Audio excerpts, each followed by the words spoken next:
Praise the lord. దేవుని పరిశుద్ధ నామమున మీ అందరికీ వందనాలు.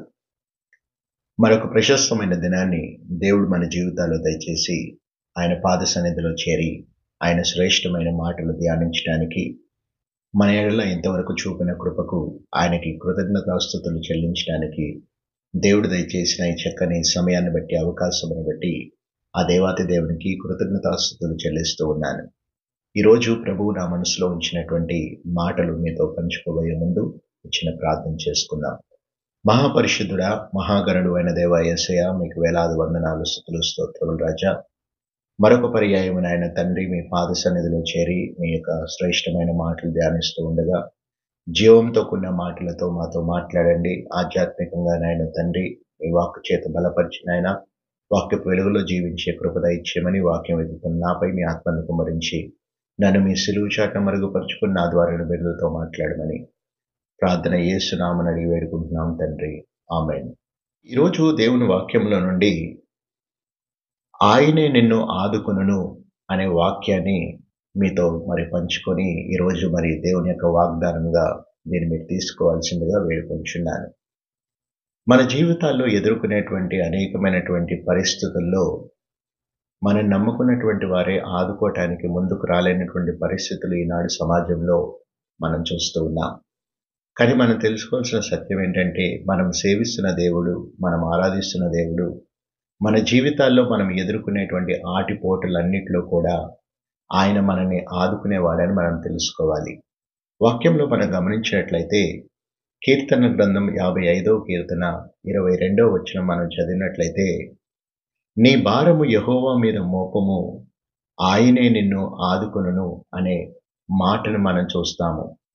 కీర్తనాకారుడు ఇక్కడ తన యొక్క జీవితంలో దేవుని మీద ఎటువంటి నమ్మకాన్ని, విశ్వాసాన్ని కనపరుస్తున్నాడో ఈ యొక్క వచనాల్లో మనం చూడగలుగుతూ ఉన్నాం.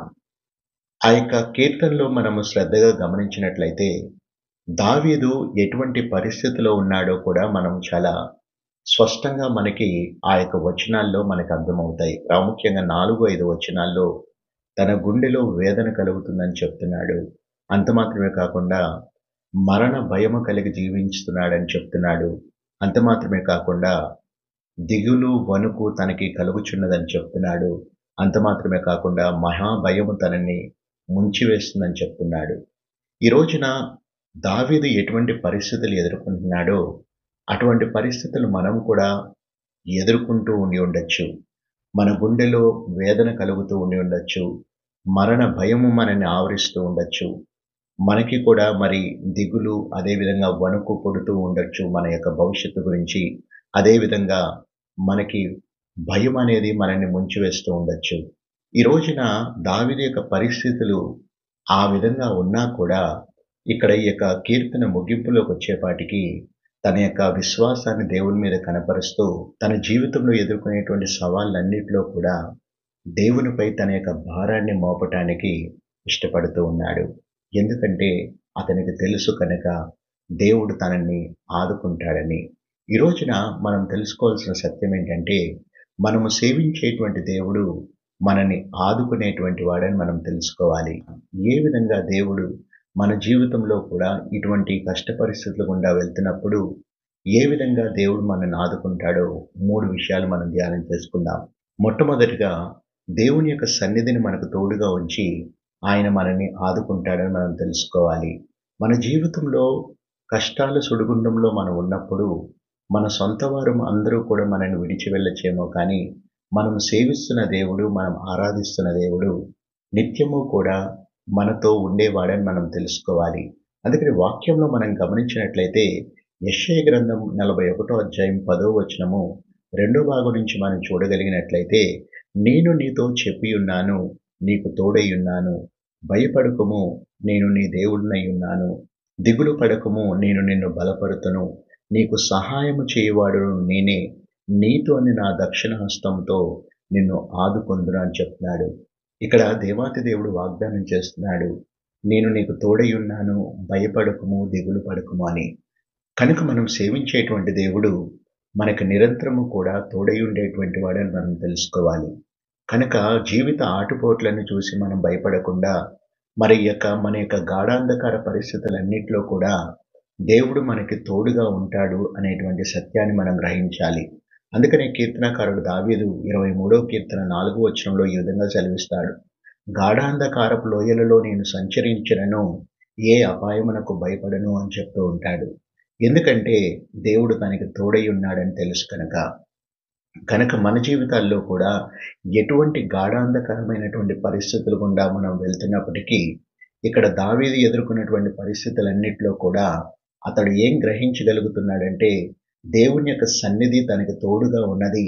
ఆ పరిస్థితిలో కూడా దేవుడు నన్ను విడిచిపెట్టలేదు, నాకు తోడుగా ఉన్నాడు అని గ్రహించగలిగాడు. ఈ రోజున ప్రియ దేవుని సంగమా, మీ జీవితాల్లో కూడా మీరు ఎదుర్కొనేటువంటి పరిస్థితులు ఎటువంటివైనా అయి ఉండొచ్చు, కానీ ఈ రోజున మీరు నమ్మాల్సినటువంటి సత్యం ఏంటంటే దేవుడు నిన్ను విడువక ఎడబాయక నిరంతరము నీతో ఉంటున్నాడని, నీలో ఉంటాడు అని నీవు తెలుసుకోవాలి. కాబట్టి మొట్టమొదటిగా దేవుడు మన జీవితాన్ని ఏ విధంగా ఆదుకుంటాడంటే నిరంతరం మనకు తోడుగా ఉంటూ ఆయన మనల్ని ఆదుకుంటాడు. రెండవదిగా దేవుడు మనల్ని ఏ విధంగా ఆదుకుంటాడంటే ఆయన యొక్క శక్తి చేత మనల్ని ఆదుకుంటాడని మనం తెలుసుకోవాలి. మనం సేవించేటువంటి దేవుడు మన బలహీనతల్లో ఆయన బలాన్ని మనలో పరిపూర్ణం చేసేవాడని మనం తెలుసుకోవాలి. సహజంగా మన జీవితాల్లో ఎదుర్కొనేటువంటి కష్టాలలో, జీవిత ఆటుపోట్లలో మనము బలహీనులైపోతాం సహజము. మనందరము కూడా నీరసెళ్ళిపోతాము. విశ్వాసంలో ముందుకు కొనసాగటానికి అది మనకి కష్టతరంగా ఉంటుంది. కానీ మనం తెలుసుకోవాల్సిన సత్యం ఏంటంటే మన బలహీనతల్లో దేవుడు తన యొక్క బలాన్ని పరిపూర్ణం చేస్తాడని మనం తెలుసుకోవాలి.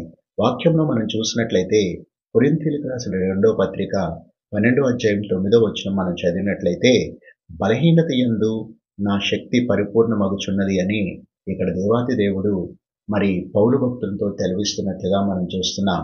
పౌలు భక్తుడు తన జీవితంలో ఉన్నటువంటి ముళ్ళును గురించి తీసివేయమని దేవుని సన్నిధిలో ముమ్మారు ప్రార్థన చేశాడు. అంటే ఆ ముళ్ళు తనకి ఒక బలహీనతగా ఉన్నట్లుగా మనం చూస్తున్నాం. తనని బలహీనపరిచేదిగా ఉన్నట్లుగా మనం చూస్తున్నాం. అయినను కూడా దేవుడు ఆ ముళ్ళుని తీసివేయకుండా ఉండనిచ్చాడు. అంత మాత్రమే కాకుండా ఉండనివ్వటమే కాకుండా ఆయన ఒక వాగ్దానం చేస్తున్నాడు. బలహీనత యందు నా శక్తిని పరిపూర్ణం చేస్తానని వాగ్దానం చేస్తున్నాడు. ఈ రోజున మనము కూడా మన జీవితాల్లో కూడా మనం ఎదుర్కొనేటువంటి జీవిత ఆటుపోట్లలో మనం తెలుసుకోవాల్సిన సత్యం ఏంటంటే మన బలహీనతల్లో దేవుడు తన శక్తిని దయచేసి ఆయన నిరంతరము కూడా ఆయన మనకి ఆదుకునేటువంటి వాడని మనం తెలుసుకోవాలి. ఈ రోజున బలహీన పరిస్థితిలో మీరు ఉన్నట్లయితే మీరు తెలుసుకోవాల్సిన సత్యం ఏంటంటే ఆయన బలాన్ని ఇచ్చి మిమ్మల్ని బలవంతులుగా చేసి మీ బలహీనతల్లోనే ఘనమైన పాత్రగా వాడుకోవటానికి ఆయన ఇష్టపడుతున్నాడని మీరు తెలుసుకోవాలి. మూడవదిగా దేవుడు మనల్ని ఏ విధంగా ఆదుకుంటాడంటే నిరంతరము మనకి సమకూరుస్తూ ఆయన మనల్ని ఆదుకుంటాడని మనం తెలుసుకోవాలి. మన జీవితంలో అనేకమైనటువంటి అక్కర్లు, అవసరతలు మనం ఎదుర్కొంటూ ఉంటాం. ఆ అక్కర్లు, అవసరతలు అన్నిట్లో కూడా దేవుడు మనకి సమకూర్చేటువంటి వాడని మనం తెలుసుకోవాలి. ఇశ్రాయేలు ప్రజలు మనం చూసినట్లయితే 40 సంవత్సరాలు వారు అరణ్యంలో ప్రయాణం చేశారు. ఆ 40 సంవత్సరాలు కూడా అంత విస్తారమైనటువంటి జనసమూహానికి దేవుడు వారికి సమృద్ధిగా వారిని పోషించినట్లుగా ఆ 40 సంవత్సరాలు కూడా వారు ఆకాశం నుండి మన్నాని వారికి దయచేసి వారు కానాను దేశంలో ప్రవేశించే వరకు, వాగ్దాన దేశంలో ప్రవేశించేంత వరకు కూడా వారిని మన్నాతో పోషించినట్లుగా, వారికి సమకూర్చినట్లుగా మనం చూస్తున్నాం. కాబట్టి మన జీవితంలో కూడా మనం ఎదుర్కొనే అక్కర్లన్నిటిలో కూడా దేవుడు మనకి సమకూర్చేవాడు, సమకూరుస్తూ మనల్ని ఆదుకునేటువంటి వాడని మనం తెలుసుకోవాలి.